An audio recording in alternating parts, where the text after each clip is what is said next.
বর্তমানে অনেক নারী হতে চান উদ্যোক্তা, স্বাবলম্বী হয়ে দাঁড়াতে চান পরিবারের পাশে। তবে একজন নারীর উদ্যোক্তা হয়ে উঠতে সম্মুখীন হতে হয় নানান প্রতিকূলতার।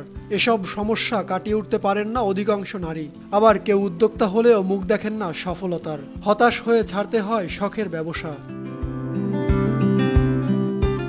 তবে এসব সমস্যা সমাধানের সহজ উপায় জানালেন এক ঝাঁক সফল নারী উদ্যোক্তা। কিভাবে পরিবার ম্যানেজ করে ব্যবসায় সফল হতে হয় তার টেকনিক জানালেন এই উদ্যোক্তারা।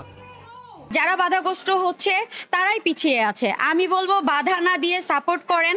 সানবিট সব দিবে সামাল। সানবিট ম্যাজিক প্রেস ডিশওয়াশিং এর মাথা ঘোরানো সলিউশন।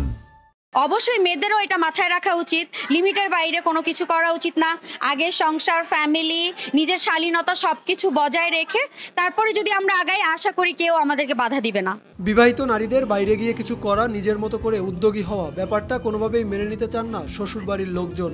সব থেকে বেশি বাধা আসে শাশুড়ির দিক থেকে। তাই শাশুড়ির থেকে অনুমতি পেতে প্রয়োজনে তাকে জড়িয়ে ধরতে বলেছেন। পরিবারের মন জোগাতে বাড়ির সকল কাজের পাশাপাশি পরিবারের সদস্যদের অতিরিক্ত যত্ন নিতে বলছেন এই উদ্যোক্তারা। আমার অফিসেও বেশ কিছু মেয়ে আছে, আমার বাইরেও আমার অনেক মেয়ের সাথে পরিচয় আছে। তারা বলে শাশুড়ি সাপোর্ট করেন না বাইরে যাওয়া। তো সেক্ষেত্রে আমি বলি যে শাশুড়িকে যেভাবে হোক রাজি করাতে হবে, ভালোবেসে জড়িয়ে ধরে হলেও শাশুড়িকে রাজি করায় বাড়ি আসতে হবে। ব্যবসা করতে পুঁজি লাগবে, এটা স্বাভাবিক বিষয়। তবে সেটা কত? এমন প্রশ্নে নারী উদ্যোক্তারা দিলেন অবাক করা তথ্য। সামান্য পুঁজি দিয়েই শুরু করা যায় নিজের ব্যবসা। তবে কতটা সামান্য? এক নারী বলছেন তিনি মাত্র 200 টাকা দিয়ে শুরু করেছেন তার ব্যবসা। এখন তার মাসে আয় একজন সাধারণ চাকরিজীবীর থেকেও বেশি। 200 টাকার বিজনেসটা এখন অনেক বড় হয়েছে।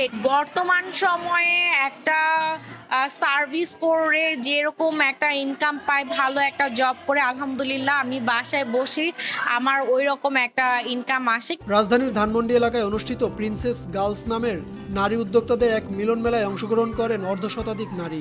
এ সময় তারা নারীদের উদ্যোক্তা হওয়া নিয়ে নানান বিষয় আলোচনা করেন। কিভাবে একজন নারী গৃহিণী থেকে একজন সফল উদ্যোক্তা হতে পারেন সে বিষয়ে নানান পরামর্শ দেন এই উদ্যোক্তারা। সাকিব হাওলাদার, RTV।